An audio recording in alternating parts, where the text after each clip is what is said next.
Our big story at 4, guilty on all counts. The jury in the Matthew Neumann trial reaches a verdict, and it only took them a couple of hours to do so. This one was quick. It was a week-long trial, and Fox 6's Brett Lemoyne, he was there for all of it. He joins us now outside the Milwaukee County Courthouse. This was a fascinating case and trial. Yeah, it certainly was throughout this entire last week, but even prosecutors admitted this was a circumstantial case at best. There were key pieces of evidence that weren't even brought up during this week-long trial, but it didn't take the jury long to form a decision, just under 2 hours.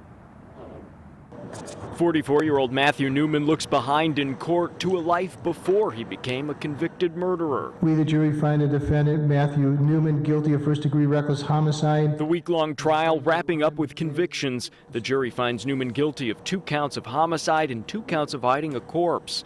The verdict comes even though tests are still being done to determine the identity of one of the victims. Prosecutors say in January, 2 of Neumann's employees at Spot Free Cleaning, Robert Hyduke and Richard Conklin, went missing. Days later, investigators say 2 bodies were found in a burn pit. Both of them are found laying next to each other in that pit out in Walworth. The pit on the defendant's leased property. The prosecution offered little in the way of a motive, but plenty of explosive testimony. You don't call 911? No, because Matt had a gun and was pointing in my face. He said if I called the police, he was going to shoot me. Neumann's wife and daughter were called as witnesses for the state. Portions of recorded interviews Neumann did with police were also submitted into evidence. Well, you think something happened to Dick?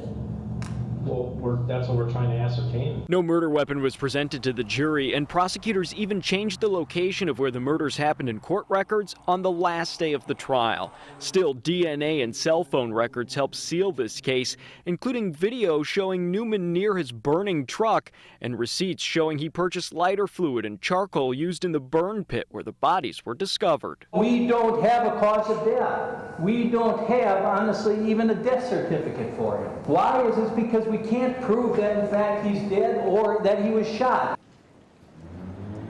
Now, before the verdict, the judge told the court that the jury had asked to review cell phone maps and DNA reports. Reporting live outside the Milwaukee County Courthouse, Brett Lemoyne, Fox 6 News. But again, only took them a couple hours to reach that verdict. Brett, thank you. We streamed all of the